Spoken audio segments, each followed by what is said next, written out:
Hello everyone. आज हम आए हैं मेट्रो हॉस्पिटल में, जो कि नियर लाल बत्ती चौक के पास है। तो आज हम मिलेंगे डाइटिशियन डॉक्टर रचना अग्रवाल से। आज हम इनसे पूछेंगे सर्दियां चल रही हैं तो बच्चों के लिए क्या डाइट होनी चाहिए, बच्चों को समय समय पर क्या देना चाहिए। Hello ma'am. हेलो मैम बताएं, एक्सप्लेन करें। सबसे पहले तो मैं सबको हेलो करना चाहूँगी। मैं हूँ डाइटिशियन रचना अग्रवाल, मेट्रो डाइट क्लिनिक से। जैसे कि मैम ने अभी क्वेश्चन किया मेरे से कि सर्दियों का मौसम शुरू हो गया है तो बच्चों के लिए हमें किस प्रकार की खाने का सिस्टम रखना चाहिए। तो बच्चे का टॉपिक लिया है तो सबसे ज़्यादा ज़रूरी हर पेरेंट्स के लिए हो जाती है जानना कि बच्चों के लिए इस विंटर सीज़न में ध्यान रखना बहुत ज़रूरी है। खाने पीने में चीज़ों का स्पेशल केयर रखने की सबसे ज़्यादा ज़रूरत होती है विंटर सीज़न में। क्यों? क्योंकि बच्चे सर्दियों के मौसम में बाहर ज़्यादा खेलने जाते हैं, ज़्यादा धूप में उन्हें खेलना अच्छा लगता है। जितना बच्चे बाहर जाएंगे उतना ही उनमें इम्यूनिटी, ज़्यादा से ज़्यादा इम्यूनिटी की ज़रूरत पड़ती है, क्योंकि बाहर निकलने पे बच्चों में इन्फेक्शन के चांसेस बढ़ते हैं। बच्चे कहीं खेलते हैं, गार्डन में जाते हैं, किसी दूसरे बच्चों से मिलते हैं, हो सकता है कहीं ना कहीं से वो कुछ इन्फेक्शन अपने साथ ले आएँ। अगर उन इन्फेक्शन से हमारे बच्चों को हमने बचाना है तो हमें ऐसा कुछ सिस्टम प्रोवाइड करना होगा जिससे उनकी इम्यून सिस्टम या उनकी इम्यूनिटी पे उसका असर सीधा सीधा देखने को मिले। सर्दियों का मौसम है, हर किसी को पता है कि खाने की चीज़ें मार्केट में उतनी ही ज़्यादा बढ़ जाती हैं। जितनी चीज़ें बढ़ती हैं उनका हमारा लाइफ में, हमारे इम्यूनिटी सिस्टम के साथ कहीं ना कहीं बहुत मेजर रोल होता है। बच्चों के लिए कई लोगों का डाउट होता है, जैसे कि मैम ने अभी पूछा कि क्या हमें नॉनवेज या एग का कंजम्पशन करना चाहिए। तो मैं इस पे यही कहना चाहूँगी, ज़रूर करना चाहिए। सर्दियों के मौसम में बाहर का मौसम, बाहर का जो एटमॉस्फेयर होता है बहुत ठंडा होता है। अगर इस तरीके की चीज़ों का हम कंजम्पशन करते हैं, क्योंकि ये हाई कैलोरी फूड होते हैं, तो हाई कैलोरी फूड हमारी बॉडी को वार्म रखने में हमें हेल्प करते हैं। तो अंडे और नॉनवेज अगर आपकी फैमिली में आप लोग खाते हैं या खा सकते हैं तो बच्चों को इस टाइम में देना बहुत ही अच्छा टाइम होता है और बहुत ही अच्छा उसका इफेक्ट आप देखने को अपने बच्चे में देख सकते हैं। मैम, हाँ जी मैडम जैसे फ्रूट्स होते हैं, जैसे हम ऑरेंज खाते हैं तो गला खराब हो जाता है बच्चों का, तो क्या ऑरेंज बच्चों को देना चाहिए? गला खराब हो गया है उस कंडीशन में तो ये बट ऑब्वियस है कि आपको खट्टी चीज़ों से परहेज करना है, क्योंकि ये खट्टी चीज़ें खराब गले को और ख़राब करती हैं। लेकिन सर्दियों और खट्टे फल ज़्यादातर सर्दियों में ही आते हैं। खट्टे फल से यहाँ मैं आपको क्लियर करना चाहूँगी कि खट्टे फल में विटामिन सी की क्वांटिटी अच्छी होती है और हमें हमारी इम्यूनिटी को इंक्रीज़ करने के लिए विटामिन सी का अच्छी मात्रा में कंजम्पशन ज़रूरी है।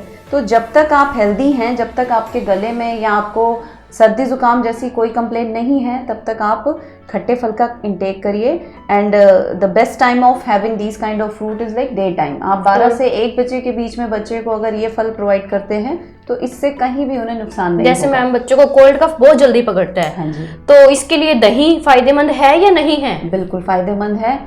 अगेन मैं आपको कहना चाहूँगी, एक तो दही आपका फ्रेश होना चाहिए, रेफ्रिजरेटर का नहीं होना चाहिए, और डेली अगर आप उसको बनाते हैं तब तो ये इससे अच्छा कोई फूड, सुपर फूड हमारे लिए नहीं है बच्चों के लिए, बिकॉज इसमें कैल्शियम बहुत अच्छी मात्रा में मिलता है। इसके अलावा सोडियम पोटेशियम की बैलेंस इतना अच्छा है कि जो आपकी बॉडी के वाटर लेवल को बैलेंस करने में हेल्प करता है। सर्दियों में पानी का बहुत इंपॉर्टेंट रोल है, इसलिए दही ज़रूर खाइए। रात के समय में दही खाने से बचिए और खट्टा दही खाने से बचिए। चलिए, जैसे कि मैम ने मुझसे क्वेश्चन किए, इसके अलावा भी मैं आप सबको सर्दियों से जुड़े कुछ सुपर फूड कह लीजिए, जिनका इस्तेमाल अगर हम अपने बच्चों की डाइट में डेली बेसिस पे करते हैं तो कहीं ना कहीं हम अपने बच्चों को हेल्थ वाइज बेनिफिट प्रोवाइड करते हैं और साथ ही साथ उनकी इम्यून सिस्टम को अच्छा करने में भी उनकी हेल्प करते हैं। इस सुपर फूड में सबसे पहला नाम अगर किसी का आता है तो वो है हमारा अंडे का। अंडे का कंजम्पशन अगर आप अपने बच्चे को डेली बेसिस पे देते हैं, बॉइल्ड एग को किसी भी फॉर्म में दे सकते हैं, आप बॉइल्ड फॉर्म में दे सकते हो, आप हाफ फ्राई या ऑमलेट या किसी भी तरीके से अगर अंडे का कंजम्पशन बच्चा आपका करता है तो अंडे के अंदर पाए जाने वाला जो प्रोटीन होता है, उसकी जो बायोलॉजिकल वैल्यू है या आप कह लीजिए उसका जो एब्जॉर्प्शन है हमारी बॉडी में बहुत अच्छा होता है। तो एक अच्छा प्रोटीन का सोर्स हम अपने बच्चे को प्रोवाइड कर सकते हैं। इसके अलावा सर्दियों के मौसम में बहुत तरीके की वेजिटेबल आती है। सारी वेजिटेबल बच्चे एक साथ खा नहीं सकते, लेकिन अगर उन सारी वेजिटेबल को मिक्स करके हम बच्चों को सूप बना के देते हैं तो ये भी अपने आप में एक सुपर फूड का काम करता है। सूप ना केवल आपकी मिड मील या बीच के खाने की पूर्ति करता है, इसके अलावा साथ ही साथ आपको बहुत सारे मिनरल्स एक साथ एक ही चीज़ में मिल जाते हैं और गर्म नेचर होने की वजह से ये आपके बच्चे की बॉडी को गर्म रखने में और उसको स्ट्रॉन्ग फील कराने में हेल्प कर सकता है। इसके अलावा सर्दियों के मौसम में मोटे अनाज बहुत सारे आते हैं, जैसे बाजरा है, मक्की है, ज्वार है। अगर इस तरीके के मोटे अनाज का इस्तेमाल हम अपने बच्चों की डाइट में करते हैं तो हम उनके इम्यून सिस्टम को भी इम्प्रूव करते हैं, साथ ही साथ उनका डाइजेस्टिव ट्रैक्ट भी अच्छा हो जाता है। तो इस तरीके के बहुत सारे सुपर फूड कह लीजिए या कह लीजिए बहुत सारे आइटम्स को अगर हम सही तरीके से इस्तेमाल करें, जैसे कि मैम ने मुझसे पूछा था कि खट्टे फल का इस्तेमाल कितना करना चाहिए। खट्टे फल अगर सही तरीके से लिए जाएं तो बहुत अच्छे हैं, लेकिन अगर हमने उसको गलत समय पर, गलत जगह पर या गलत क्वांटिटी में ले लिया तो वही सारे फ्रूट हमारे लिए नुकसानदायी हो सकते हैं।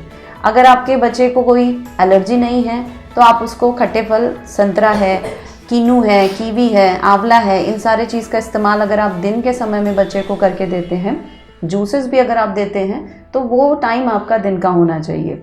इसके अलावा सर्दियों में एक बहुत इंपॉर्टेंट स्वीट पोटैटो, जिसको हम शकरकंदी कहते हैं, इसका इस्तेमाल अगर आप बच्चों के लिए करते हैं तो अगेन आपके बच्चों की इम्यून सिस्टम स्ट्रांग होगा और साथ ही साथ बच्चे की बॉडी में गर्माहट बढ़ती है, जिससे उसको कफ एंड कोल्ड होने के चांसेस घट जाते हैं। इसी के साथ मैं अपना आज का ये मैडम के साथ इंटरव्यू यहीं ख़त्म करना चाहूँगी। इसके अलावा भी अगर आप लोग को कोई भी क्वेरी है रिगार्डिंग बच्चों को लेकर या डाइट को लेकर तो आप मेट्रो डाइट क्लिनिक विजिट कर सकते हैं या मेरा ऑनलाइन वेब पेज है, उस पर आप कॉन्टैक्ट कर सकते हैं। Thank you.